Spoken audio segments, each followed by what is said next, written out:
Hey guys, tonight we climb up to an abandoned abbey where the moon always seems to shine just a little too bright. The wind always seems to whisper someone else's name, and an old bell tower stands tall, not crumbling like the rest of the stone, but intact, defiant, and occupied. You'll want to keep your blanket close for this one. As you step through the crooked gates and across the overgrown courtyard, something up in that belfry is watching, waiting, maybe even guarding. Of course, you probably won't survive this, but that's half the fun, right? So before you get comfortable, take a moment to like the video and subscribe, but only if you genuinely enjoy what I do here. And don't forget to drop your location and the time you're listening, because this place has a funny way of knowing where to find you. Now dim the lights, maybe turn on a fan for that soft background hum, and let's ease into tonight's journey together. Oh, you crest the last bend in the trail just as the clouds part overhead, revealing the silhouette of the abbey against a swollen silver moon. The bell tower is what draws your eye, first taller than it has any right to be its stonework, untouched by weather, while the rest of the monastery droops and slouches in ruin. Ivy curls up the outer cloisters, and shattered stained glass crunches beneath your boots. The windows are missing teeth, the wooden doors are warped like ancient bark. But the bell tower perfect, too perfect. You can smell the rosemary shrubs first, followed by something older, damp linen candle wax, maybe faint incense, something you shouldn't be smelling out in the open air. You pause, half out of breath, half stalling. A single iron bell hangs at the top of the tower, just visible if you squint. And despite the moon's glow, you swear a figure moves behind the narrow arch. You blink. Nothing. You look again. Still nothing. Except you could have sworn, no, you're probably just tired. Hills do that. The abbey was once known as St. Severin's. Records show it was built sometime in the late 1200s, nestled in a region more famous for its goats than its ghosts. The monks here were known for their silence, their herbal gardens, and a somewhat obsessive punctuality. Every bell chime was logged, every hour accounted for. Their devotion to order was so intense that one historian half-joked they probably invented spreadsheets before math caught up. Still, the abbey was never large. Just a dozen monks lived here, maybe 15, during its peak in the early 14th century. It wasn't on any major pilgrimage route. No miraculous healings or flashy saints to draw crowds. It was just quiet, tucked away like a forgotten bookmark in a thick old book. But no one knows why it emptied so suddenly. That's the strange part. Local villagers stopped seeing the monks around 1382. And just like that, the abbey was silent, not destroyed by plague or fire, just emptied. Official records drop off. Not a single grave marker matches anyone from the monastery's later years. Even the land charter abruptly ends. Historians still argue whether the monks relocated, were forced out, or simply disappeared. A whole debate over 15 men no one remembers. You push open the wooden gate. It groans predictably. Cliché, yes, but oddly satisfying. Inside the walls, the courtyard is overgrown, but peaceful, too peaceful. No birds, no insects, not even the buzz of late-night moths. Just the wind slipping between stone arches, carrying echoes of a place that forgot how to be alive. You walk slowly toward the bell tower. A cracked baptismal font leans drunkenly in the grass. Your footsteps echo louder than they should. The tower door stands ajar, probably the only thing ajar for miles. You hesitate. But hey, you've made it this far, and your curiosity has always had poor impulse control. Inside, the air shifts, cooler, denser, like stepping into a sealed jar. The stone staircase spirals upward, hugging the wall in tight, dizzying turns. You brush cobwebs aside, though they're mostly ancient and lifeless. Your flashlight flickers naturally, and for a moment you think about turning back. But then you hear it, one soft thump from above. Not loud, just enough. Like a sandaled foot shifting its weight. You freeze, wait, nothing follows. Your breath catches in your throat, and suddenly you're aware of your heartbeat and the unfortunate fact that you ate 2 helpings of pasta earlier. You continue. At the top of the tower, you find the room simple, sparse, monastic, you might say. A stone bench beneath the arched window, dusty books stacked neatly, a candle that looks like it was snuffed out yesterday, and a robe, a monk's robe, folded, clean, still smelling faintly of lavender. You don't touch it. Instinctively, your fingers hover, curious, then retract. It's like looking at someone else's diary. You want to know, but the cost feels wrong. You sit on the stone bench, letting the air settle around you. Below, the courtyard sleeps. Beyond that, the hills stretch, like lazy cats under the moon. And above the bell looms overhead, motionless. Did the figure you saw from outside come up here? Did it watch you approach? Or did it never leave? A puff of wind stirs the candle's stub just enough to make it tilt like someone breathing nearby. You stand slowly glancing toward the stairs. No sound. Still you swear you're not alone. Some say the abbey was built on the site of a much older shrine. Druidic maybe, or Roman. Fringe researchers claim there's an unnatural geometry to the tower's foundation, that it aligns with certain lunar phases and medieval star maps. Of course, mainstream historians roll their eyes. But then again, no one explains how the bell still rings at midnight, especially since the mechanism has no ropes. You step back outside. The moon has shifted slightly, casting the tower in deeper shadow. No wind now, just you and the stars, and a promise forming somewhere in your mind. You'll come back. You need to know who keeps watch up there, and why. You return the next evening, despite every rational part of your brain, suggesting quite reasonably that you go do literally anything else. Watch a movie, bake banana bread, learn to knit. But know something about that tower has taken root, like a dream that won't let go until you finish the story, or at least peek behind the curtain. You bring a thermos of tea, your phone a fresh flashlight, and because you're not completely reckless, a notebook. You tell yourself this is for documentation, observation.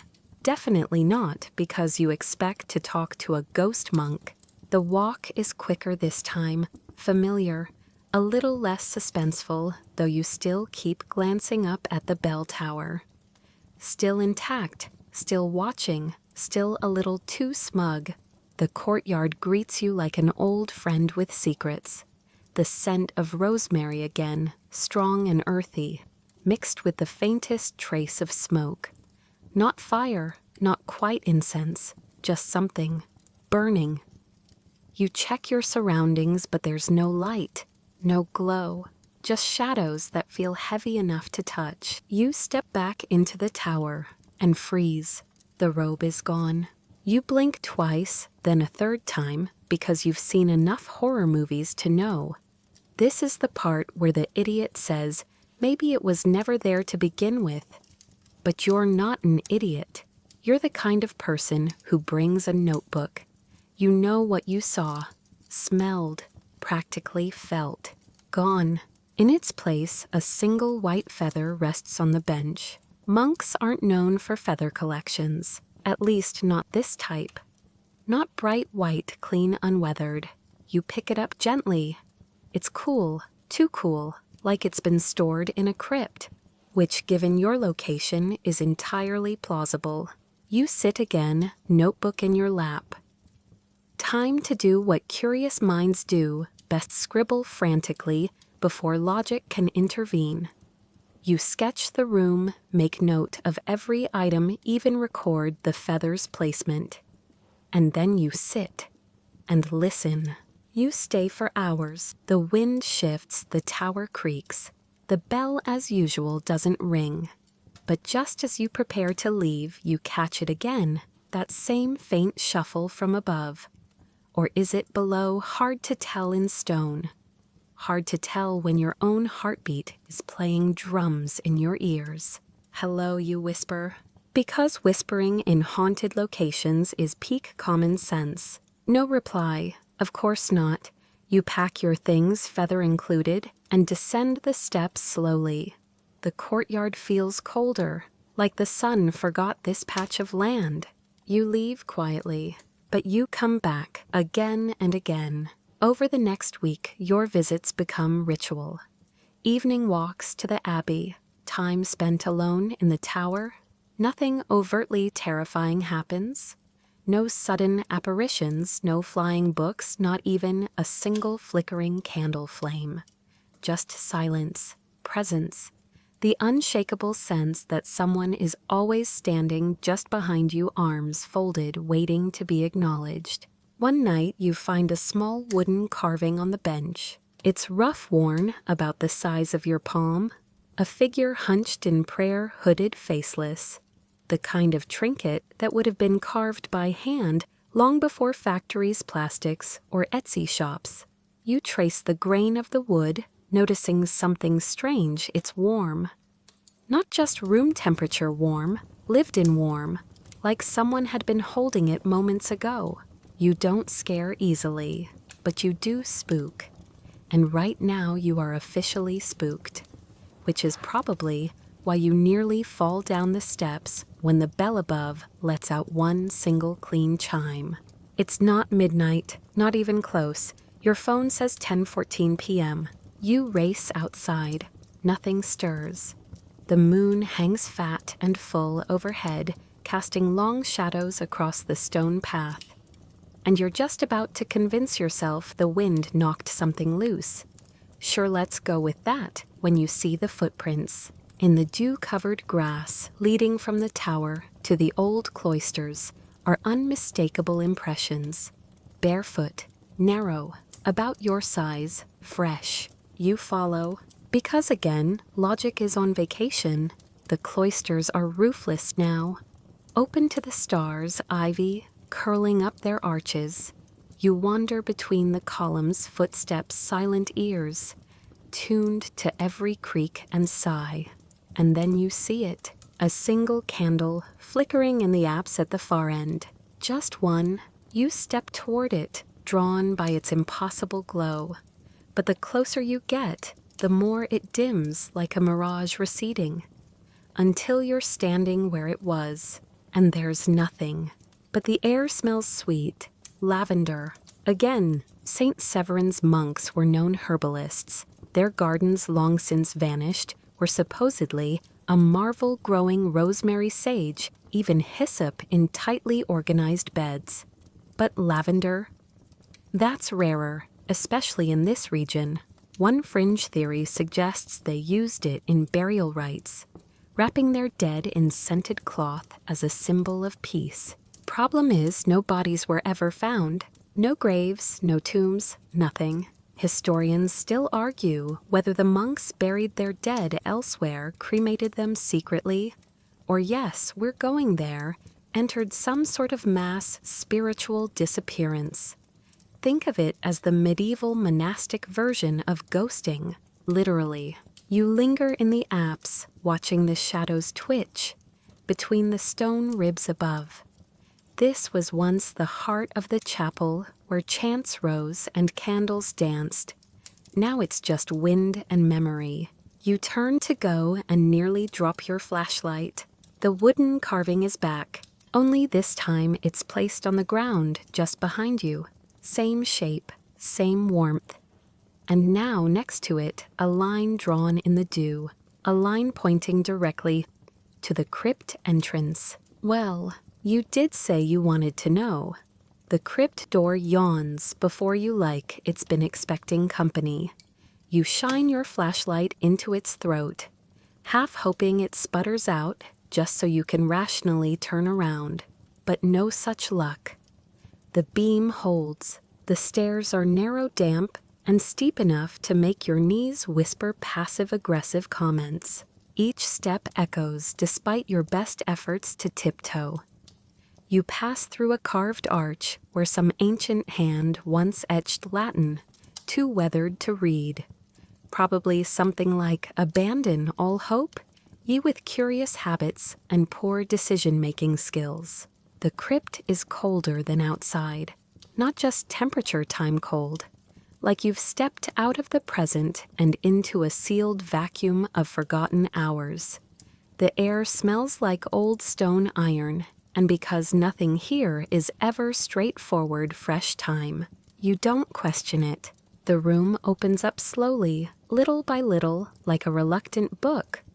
Vaulted ceilings cradle the darkness, while low niches line the walls. These once held bones. Maybe they still do. You shine the light into a few just to be sure. Dust-cracked pottery, some scraps of cloth. No skulls, thankfully. Small wins.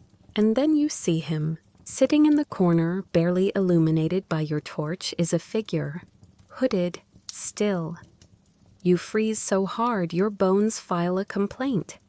The figure doesn't move. Seconds pass. You breathe like a kid who thinks staying still makes you invisible. Finally, you manage a whisper, "Hello." The figure raises its head and vanishes. Just like that, like mist caught in a draft. You drop your notebook. Not intentionally, your hands simply forget what they're for. You blink, swear softly, nothing a monk would blush at, and retrieve your stuff. When you look again, the corner's empty, except for one thing. A small iron bell. It rests on a flat stone, tarnished but intact. No clapper inside, just the shell. You pick it up. It hums faintly in your hand, a vibration. Too deep to hear more, like a memory of sound than sound itself. The monks of Saint Severin, according to a dusty French manuscript, buried in the regional archives, were known to craft bells of silence. A contradiction, sure, but this is 13th century monastic logic we're talking about. The idea was that these bells weren't rung for ears but for souls. Vibrations meant to reach beyond the veil. Historians still argue whether this was symbolic or literal. Were they summoning peace or trying to wake the dead? Or perhaps both? After all, faith and fear often overlap like two candles, melting into the same puddle. You tuck the bell into your bag, half expecting a spectral hand to slap your wrist. But nothing follows. No breeze, no moan. Just stillness, so dense it feels like velvet. You head back up the stairs, emerging into the cloisters like someone surfacing from a deep sleep. The sky above is thick with stars. A meteor streaks across the north edge, and for a second you forget entirely where you are, why you're here. Then a voice speaks, not out loud, not like dialogue. It's in your head, but not from your head. A simple phrase, "Keep watch." You turn, instantly scanning every arch, every shadow, every echo chamber of leaf and stone. Nothing. No monk, no prankster, no owl with a megaphone. But the bell in your bag pulses once, a low, insistent thrum against your hip. You go home that night, somehow both exhausted and wide awake. You lie in bed, eyes fixed on the ceiling fan, replaying every moment. Was it hallucination, hypnagogic suggestion, a sleep-deprived mind over-interpreting shadows? Maybe. Or maybe you've stepped into something deeper. You dream of bells, of stone halls that shift like mazes, of chants in languages you don't know but somehow understand. When you wake, your arms are crossed over your chest, in a position you're pretty sure monks used in burial rites. Coincidence, probably. You return to the abbey the next night and the next. It becomes routine. The bell stays in your pocket, now a silent companion. The tower seems to watch more closely. You've stopped questioning whether you're imagining that. One evening, while sitting quietly on the bench, you notice the feather again, only now it's tucked behind a small stone near the window. Next to it, a tiny scroll. Yes, really, a scroll, about the size of a movie ticket tied with fraying twine. You open it carefully, half expecting it to disintegrate in your hands. Inside a single word beautifully inked in Latin, custos. You Google it because of course you do. It means guardian. You don't sleep that night. You sit up reading about medieval monastic roles, bell towers, night vigils. Turns out in some abbeys, one monk was always tasked with keeping the night a rotating role except in rare orders, where a single individual took lifelong vow to stand watch. A spiritual sentinel, a literal graveyard shift. Historians still debate whether this was voluntary or a punishment. Some suggest the post was a great honor. Others call it a living death, isolated, silent, always awake. St. Severin's records, long lost. Fire, war, neglect. Probably a little cover-up? But you're starting to think the monk is still on duty. You start leaving small offerings. A sprig of lavender, a candle stub, a line of poetry.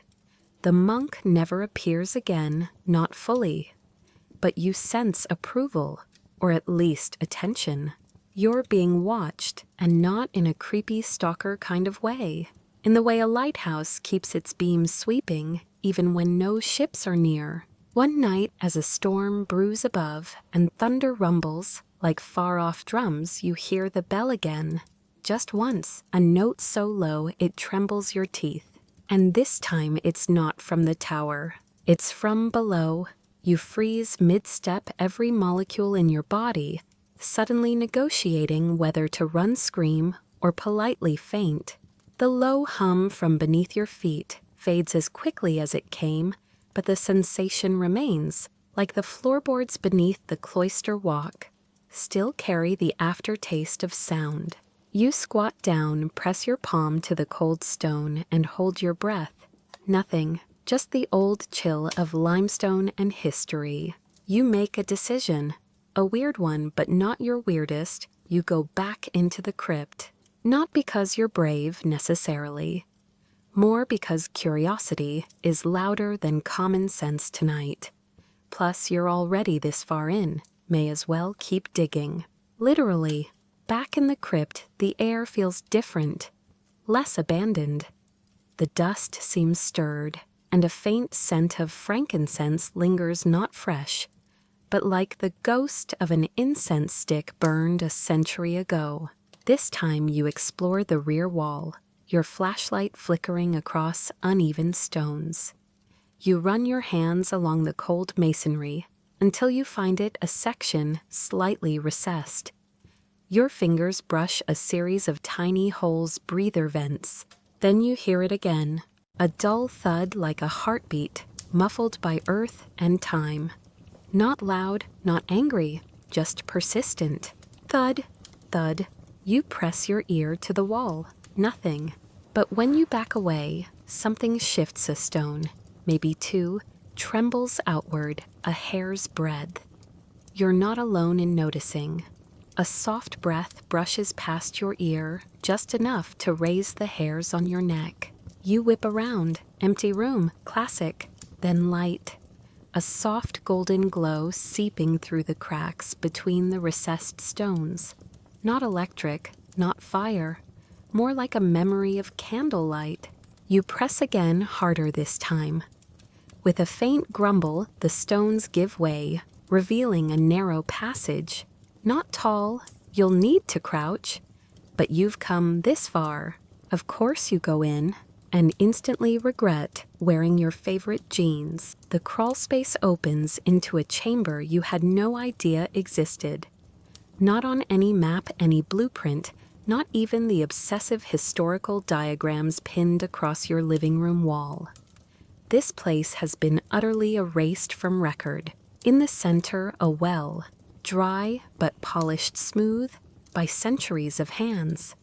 Around it, carvings the same kind of looping script from the feather scroll. You recognize a word here and there. Custos, orai, clavis, guardian, hours, key. The well isn't deep. You peer down and see only shadow.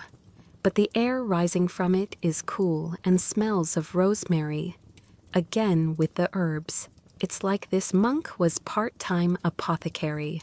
You sit beside the well and feel for the first time like someone's invited you here.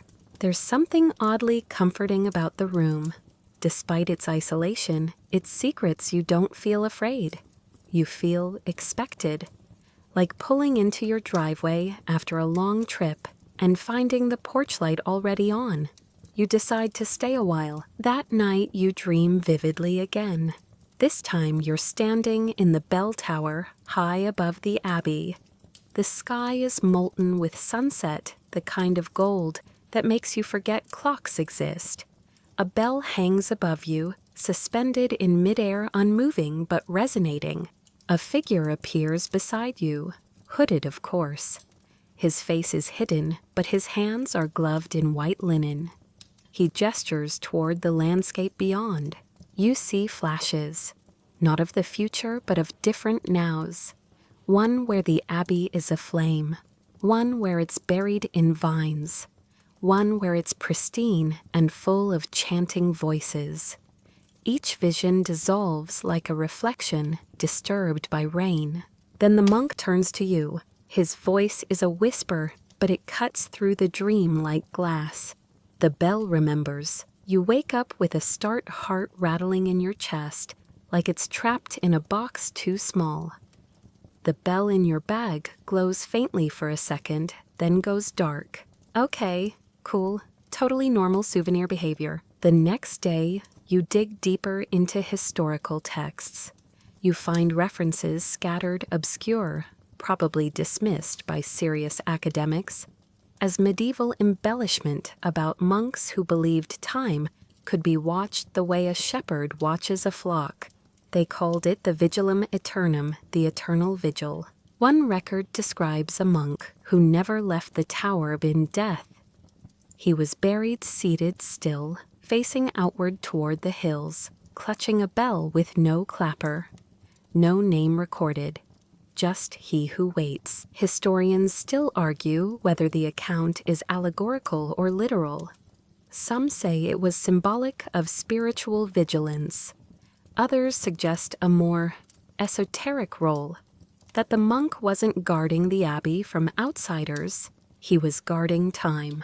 You stare at the bell on your desk. It's silent, innocent looking, but you don't believe it anymore.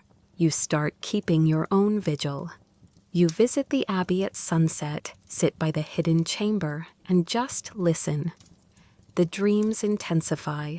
The figure appears more clearly now. You start seeing his face, not monstrous, not ghostly, just tired, immensely, profoundly tired. One night he hands you a key in the dream. It's carved from bone. When you wake up, your palm is curled like it's still gripping something. Your heart sinks. There's a bone key beside your pillow. You don't scream. You don't freak out. You do what any rational, deeply sleep-deprived person would do. You make coffee. Then you return to the abbey.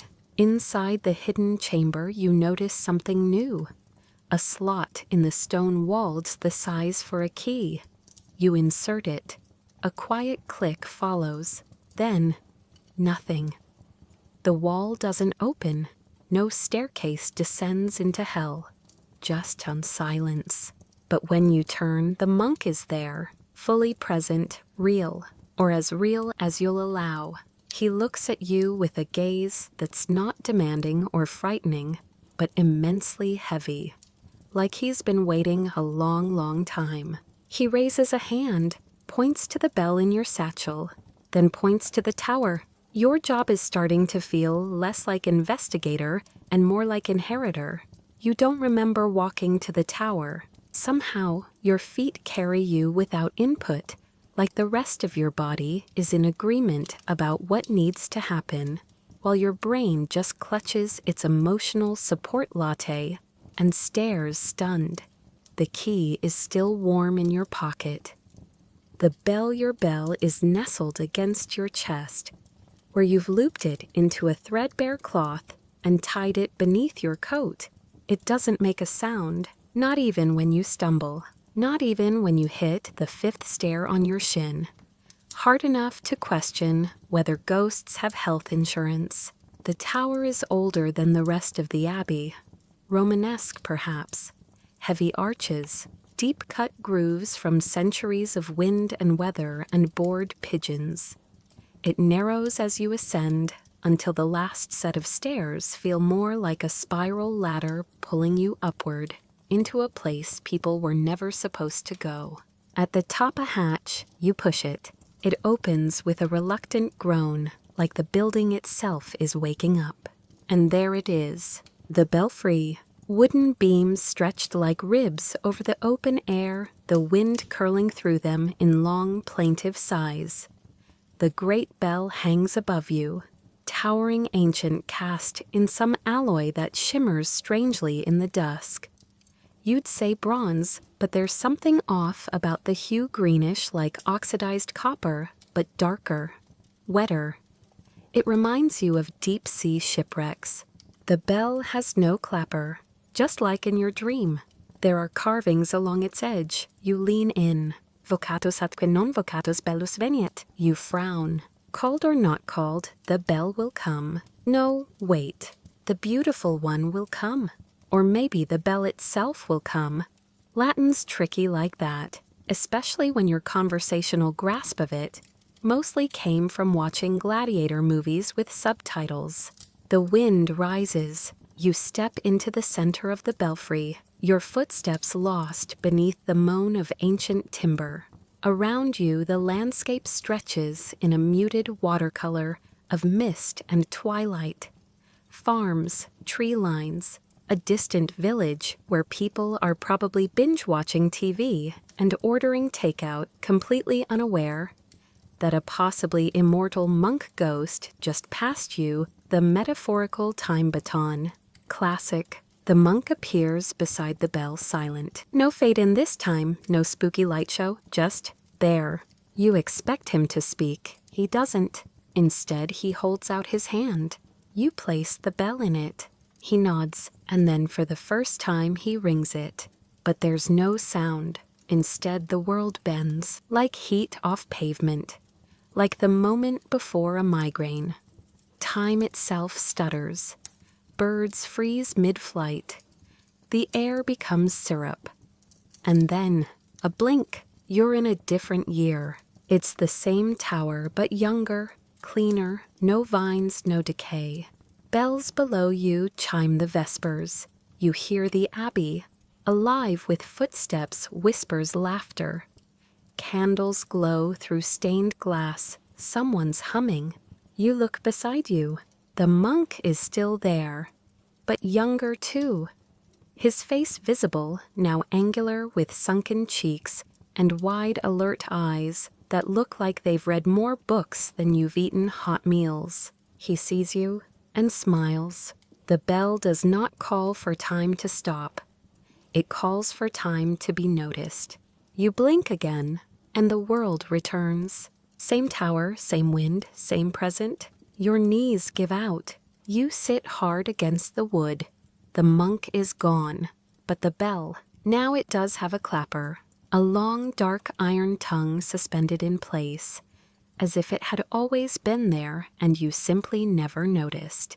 You stare at it for a long time, and then you do the stupidest thing possible. You ring it, just once. The sound rolls out like thunder in velvet, deep and resonant and layered in octaves you didn't know existed. It passes through you, not around you, like being X-rayed with sound. Every memory inside your brain vibrates. You swear you feel your bones sigh. The silence that follows is thicker than before. Down below, lights flicker on across the village.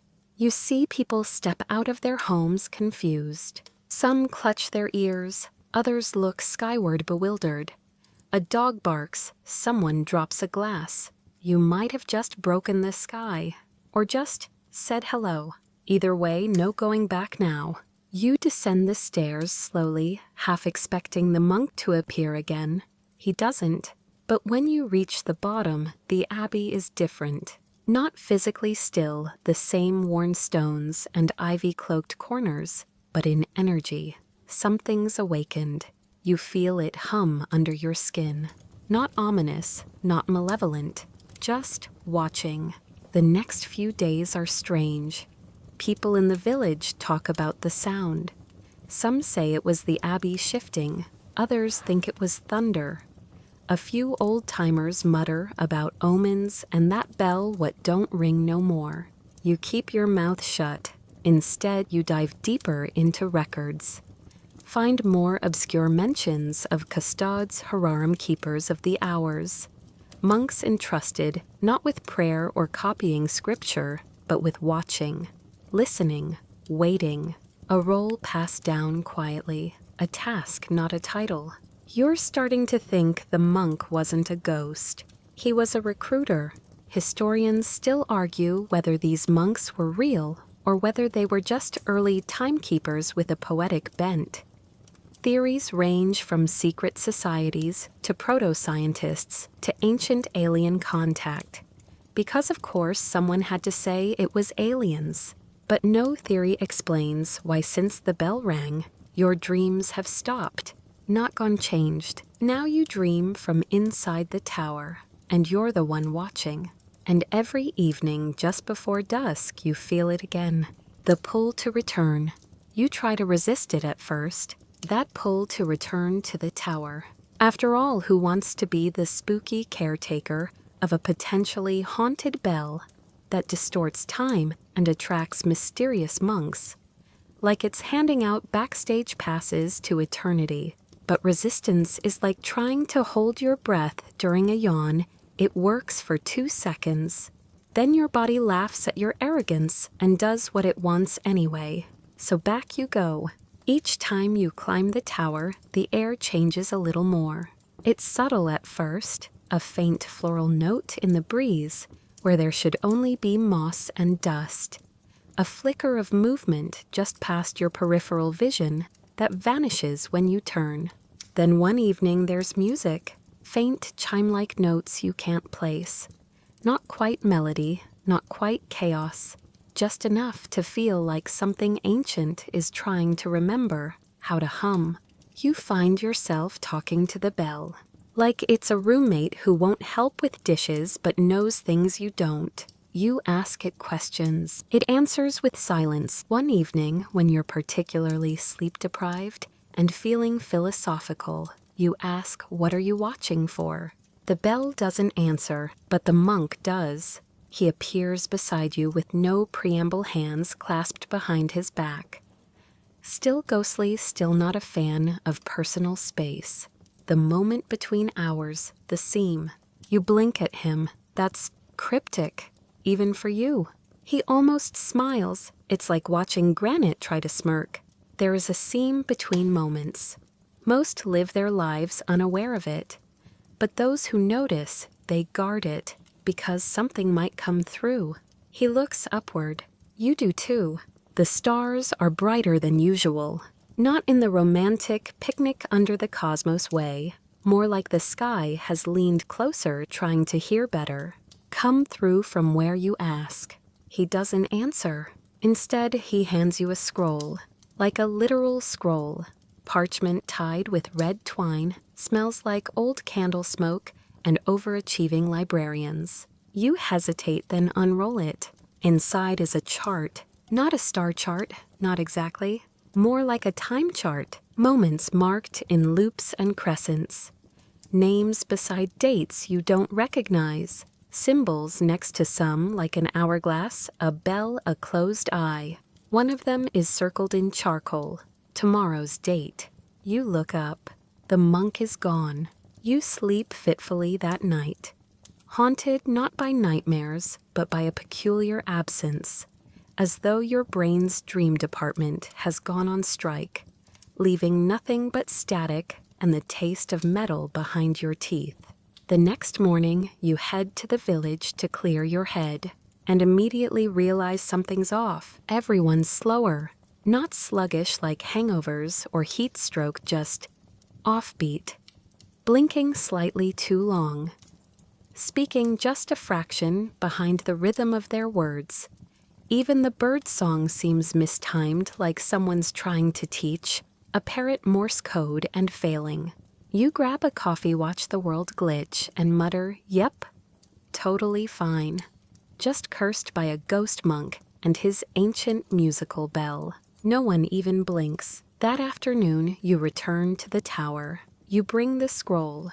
You bring a flashlight, just in case the ancient unknowable void takes a break from metaphysical horror to also be really bad at lighting. And you wait. The hour marked on the scroll arrives. The bell begins to hum.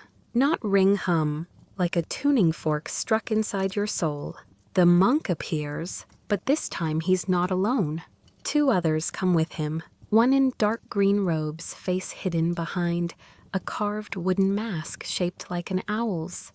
Another wrapped in gauzy, moth-eaten linen with gloved hands and a faint scent of cloves.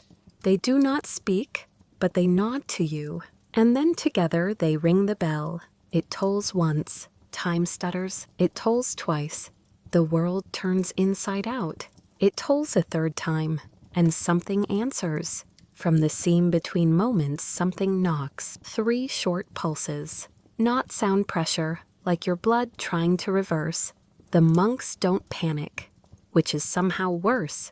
You try to ask what it is, only your voice doesn't work. Your breath catches like a bird behind glass, and then it ends. The pressure fades. The air softens. The monks are gone.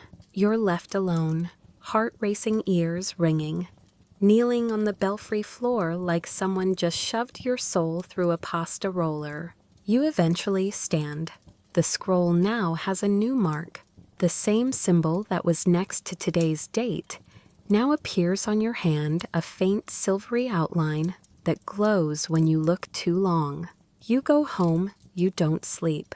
You Google weird symbols. You Google time monks. You Google how to tell if you've been chosen by an ancient eldritch timekeeping fraternity without signing up for anything. Shockingly, no clear answers.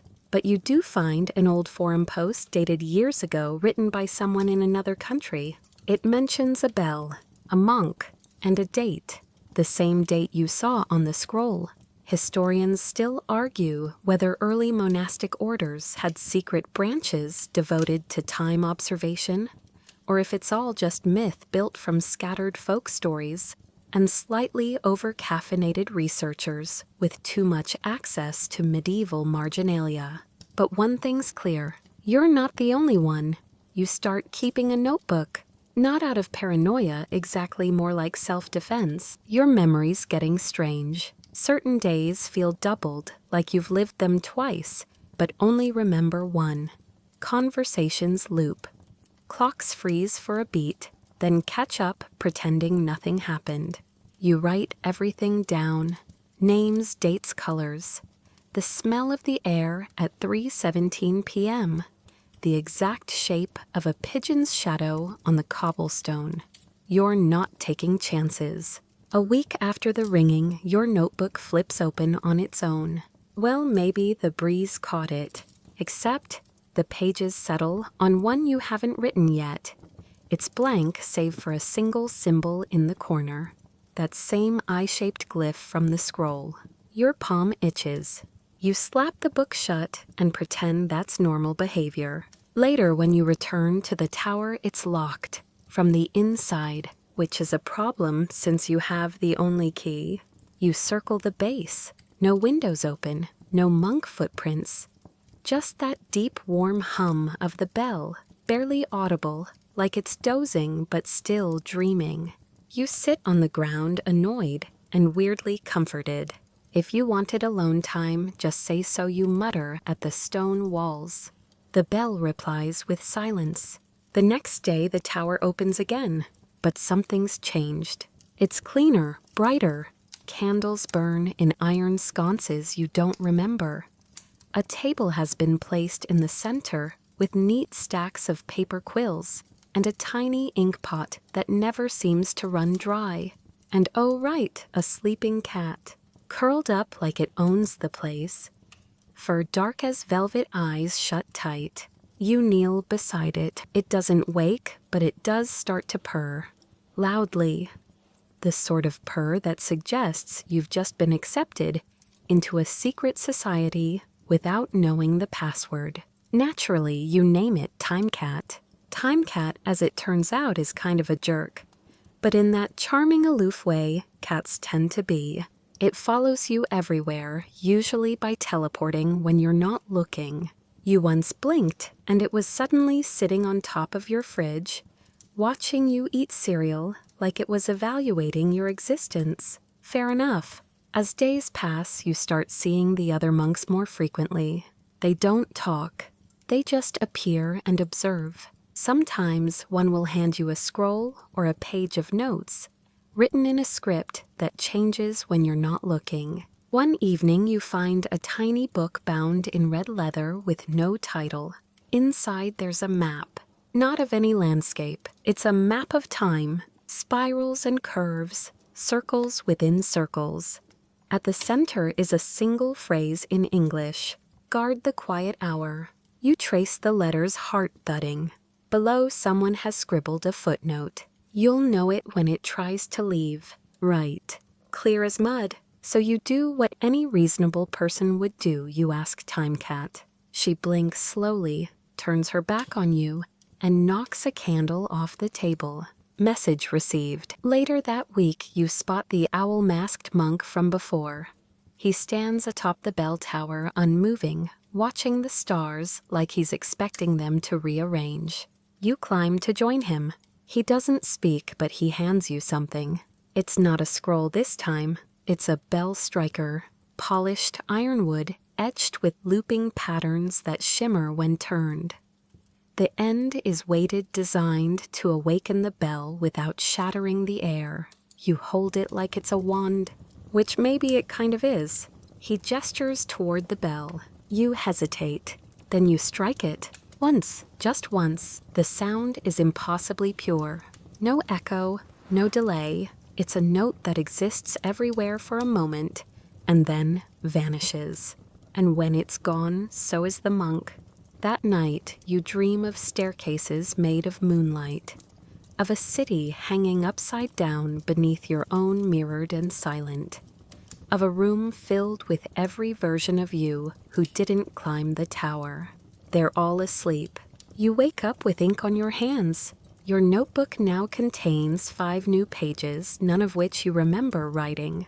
Each has a date and a place, some in the past, some in the future, all linked by one shared phrase the seam must hold. Historians still argue whether monastic bell towers were ever used for anything beyond timekeeping defense and the occasional dramatic medieval punishment. But fringe theories suggest some towers were convergence points, places built not to touch the divine, but to listen to what might try whispering through. You're starting to believe it, especially because Timecat disappears for 3 days straight. When she returns, she's wearing a tiny silver bell around her neck that you definitely didn't put there. She won't say where she got it, but she does curl up next to the scrolls now, like she's guarding them. One morning, you find her paw pressed against a specific entry. You read it. It's tomorrow's date, marked with the same eye symbol. Again, you breathe in steady yourself. The monks are testing you or warning you, or maybe both. That evening, while walking through the village, you notice something new. A mural, painted on the side of an old bakery. You're sure it wasn't there yesterday. It depicts a robed figure, monk-like, ringing a great bell, while behind them swirls a storm of clocks, clouds, and stars. Beneath it, a phrase in faded Latin. You don't need a full translation. You recognize enough. It says, "When the hour breaks, the watcher must remain." You run your fingers along the paint. It's still wet. Your hand tingles. Timecat meows softly behind you. The bell will ring again soon. And this time, you won't just be watching. You'll be holding the seam. You spend the next day preparing, even though you're not sure what you're preparing for. You stock up on candles, sharpen your pencils, and reorganize your notebooks. You lay out the red-bound book with the map of time, the scroll with the changing script, and that smooth, dangerous-looking bell striker the masked monk gave you.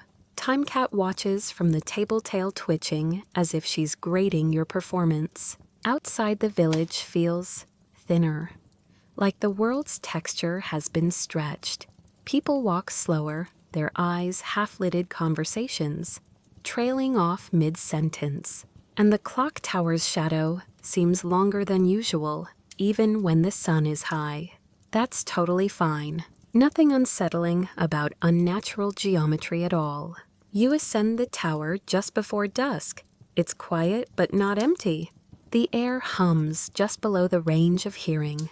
You can feel it in your bones, a kind of anticipatory vibration, like the moment before a string is plucked. On the top floor, someone's left a robe for you.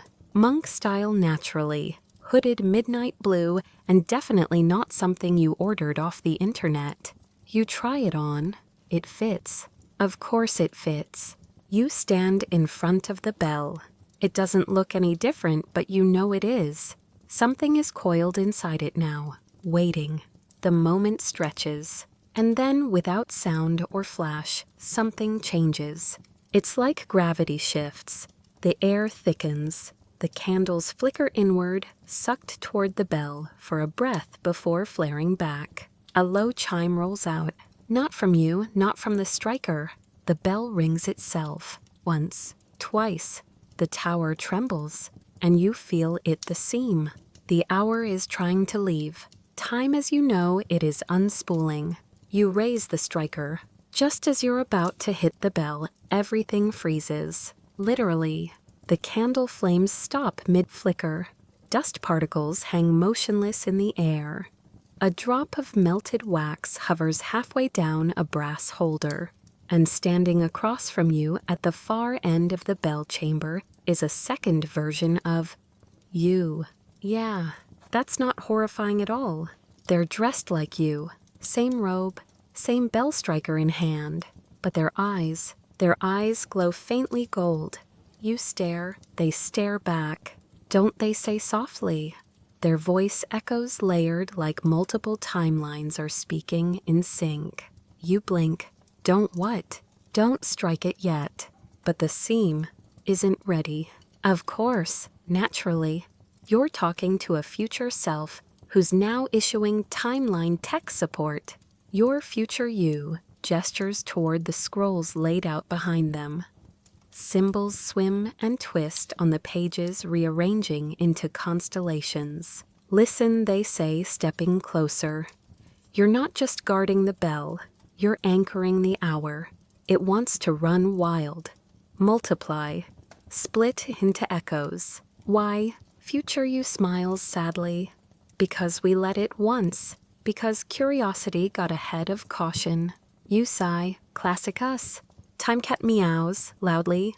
You both glance down, and somehow there are two timecats now. They blink in perfect sync, then hiss at each other.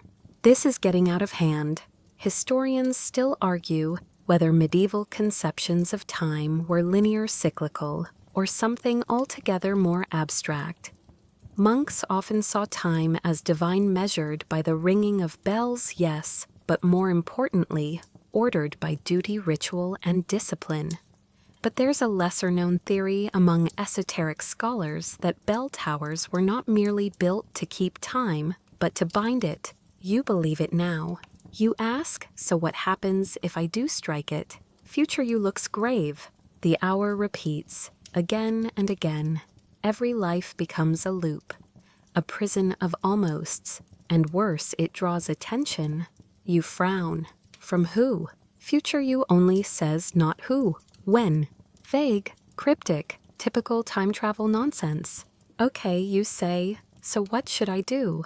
They hand you a folded piece of parchment. On it, a single sentence glows. Wait until the 13th chime. There's never a 13th chime. Exactly. You glance up. The bell rings once more. 12, and time unfreezes. The candle flickers, the wax falls. Future you is gone. The second time cat has vanished too. You clutch the striker, hold it tight, wait. Seconds drip like honey. The air thickens again. The room pulses. And then it comes. A sound that is not a sound. A chime that's more felt than heard. It rumbles through your ribs, brushes the inside of your skull, echoes in your blood. The 13th chime. You strike. The bell sings, and everything shatters. Not breaks, expands. You see timelines bloom like petals. Past lives, future selves, alternate paths you could have taken. A universe of maybes. And then slowly the bell pulls them all back in, one by one, tightening the weave, restitching the hour. You drop to your knees, breathless. Time Cat climbs into your lap and purrs like nothing happened. You exhale and notice that outside the stars are different. They've shifted, subtly, a hair to the left, as if the sky has exhaled too. You hear footsteps behind you. It's the owl-masked monk. He kneels beside you, places a hand on your shoulder. You did it, he says. You nod dizzy. What now, you ask? He chuckles. Now you rest. He starts to leave, but he adds, without turning, you may want to start reading page 42. The cracks don't stay sealed forever. Right, of course, because you're not just the watcher anymore. You're the binder, the seam keeper, and the bell. The bell remembers.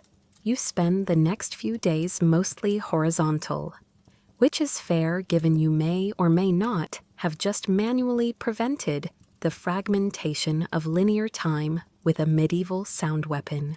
The bell remains silent. Time Cat naps constantly.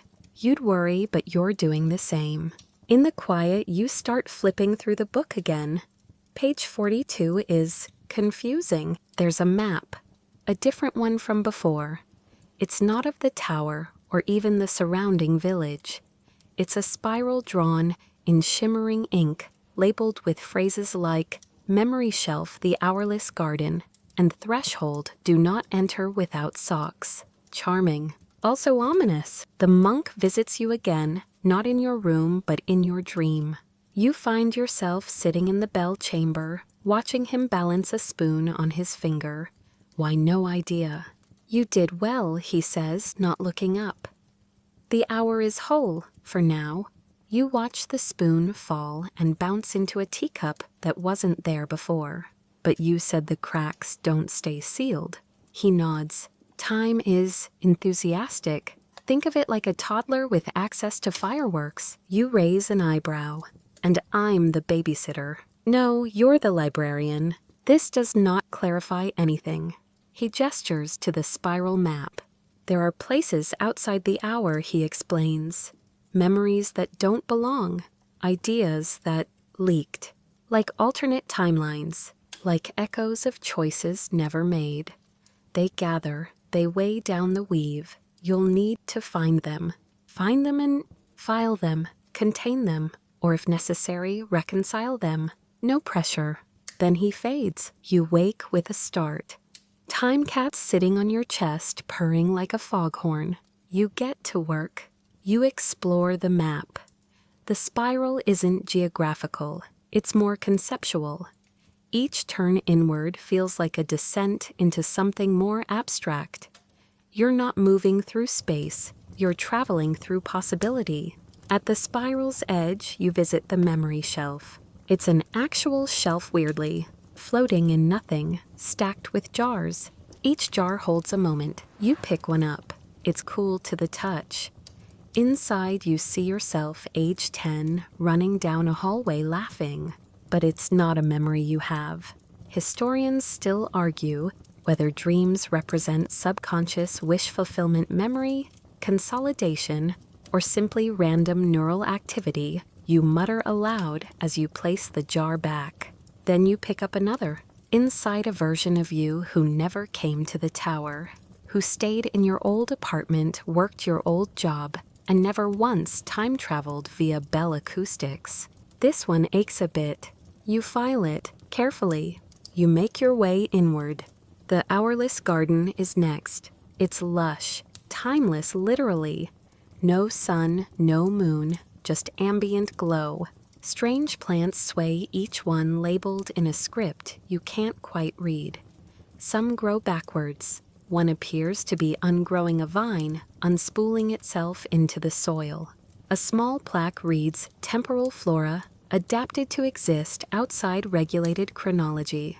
Because of course there's time-resistant plants. You laugh softly. This place is like if a physics textbook had a fever dream. You move on.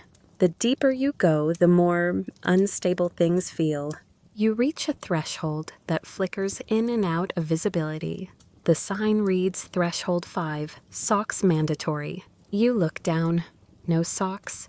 Timecat hisses. You back away quickly. Finally, you reach the spiral's center. It's quiet. No glowing plants, no floating shelves, just a chair. And sitting in it, the monk. But not the owl-masked version. This one wears no mask. His face is kind, lined with age, familiar. He gestures for you to sit. You do. He speaks. You've done well.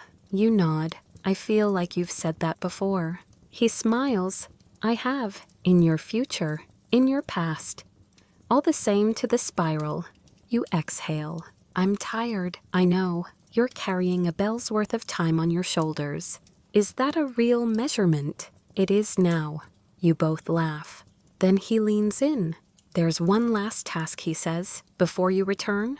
Your heart thuds. Return. To the tower, to the moment you left. But I've seen so much here, and it will live inside you. But time must move. You can't spiral forever. You nod slowly. What's the task? He places a small crystal in your hand. It glows faintly, pulsing like a heartbeat. This, he says, is an echo of a moment never lived. Take it with you. Anchor it in the bell. Let it become part of the weave. You stare at it. It looks like a frozen drop of light. You tuck it into your robe. He nods once, and the world folds. When you open your eyes again, you're back in the tower. The bell waits. Timecat is curled in the window, blinking sleepily. You rise, approach the bell, and place the crystal inside its hollow. There's no fanfare, no chime, just a hum. Low, steady. The bell accepts it, and the timeline breathes. The stars outside align once more. The seam holds, and for the first time in a long while, the clock ticks forward. Unbroken, the morning light slants through the bell tower's arched windows in slow, syrupy rays.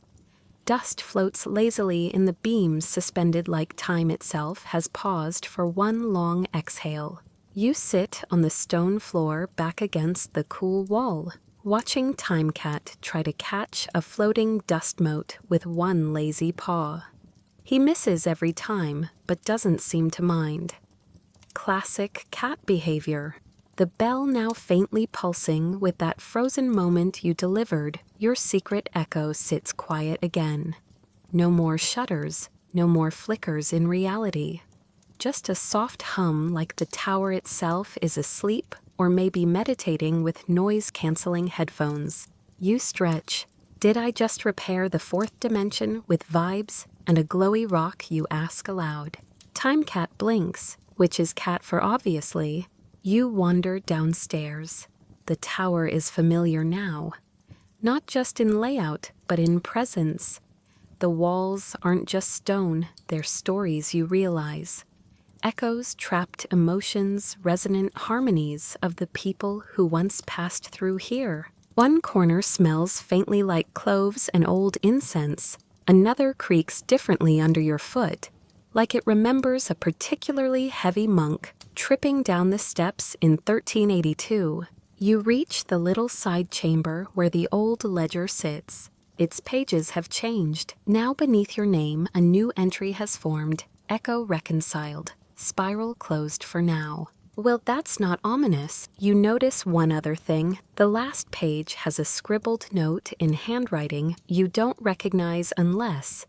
Is that your own handwriting, but older, more refined? It reads, "Leave the tower by the back stairs. The door only opens once. Trust the path. You'll know what to do." Cryptic, but you've seen worse. Remember Threshold 5. You still don't know what that sock thing was about, so you follow the instructions. You wind your way down a narrow stairwell you're certain didn't exist before. The walls here are smoother, the air colder, and you swear you hear a Gregorian chanting, echoing from somewhere deeply inconvenient. At the bottom is a small wooden door with a simple brass handle. You turn it. It opens onto a forest path, which makes no sense because the bell tower is built into a cliff face, and you should be looking at a 60-foot drop. You step out anyway. What's one more impossibility? The forest smells like pine needles and forgotten books. The sky above is violet blue, like it can't decide if it's morning or dusk. You walk, and as you walk, you start to notice things along the path. A feather tied to a branch with red thread, a tiny gear resting on a tree stump, a stone inscribed with a date that hasn't happened yet. Each object hums faintly when you pass, resonant notes in a larger melody. This path is a reminder, a rethreading of your place in the world. One footstep at a time, you walk out of the spiral and back into time. At the trail's end, you come to a clearing. In its center stands a new bell tower, smaller, simpler, humble in design, like a field chapel or a forgotten waypoint. There's a plaque by the door. You brush the dust away. It reads, "To the Keeper of Echoes, the one who remembered." You look up. The door swings open. Inside is a small bell, not ancient, not heavy, just waiting. And next to it, a robe, like yours but newer. Your size. You smile. So that's what you're meant to do. You hang up your old robe, put on the new one. You ring the bell gently. It doesn't toll like the big one did. It sings, just a single note. But it travels far. You feel it stretch across the sky, down through the dirt, brushing against memories and futures, weaving cleanly through the fabric of it all. And you know, you're not guarding time anymore. You're part of it. The field bell echoes once more, then goes still.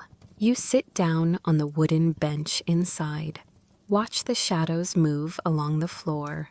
Time cat curls beside your feet, and you rest, because in this moment the work is done.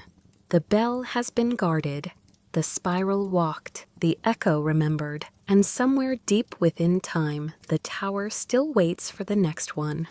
Maybe someone like you, or maybe you again. After all, time's a spiral, and spirals always loop. When down 300 words. Now, let the forest fade to a whisper. The clearing drifts into soft blur like fog, curling low over mossy stones. Your new bell tower breathes gently behind you, the wood creaking ever so slightly as the night cools. No sounds, no timelines splitting apart, just calm. Just the hush of a place that remembers and forgives. Each breath you take now deepens your stillness, as if the echo you carried is settling into place, anchoring you. No longer a guardian, not quite a traveler, just you. Whole steady here. The stars above are gentle tonight, just dim enough to soften the world, just bright enough to guide you if needed. But you're not going anywhere. The bench beneath you cradles your weight. Time Cat's tail flicks once sleepily, The hum of the bell lingers faintly in the air, not as a warning or a call, but a lullaby written in seconds and years. You did more than survive the forgotten monk's bell tower. You became a part of it. So for now, let the story end. Let your thoughts quiet. Let the hush of time settle around your shoulders like a warm blanket. You're safe. You're still. And the bell is silent. Good night. End of script. Sweet dreams.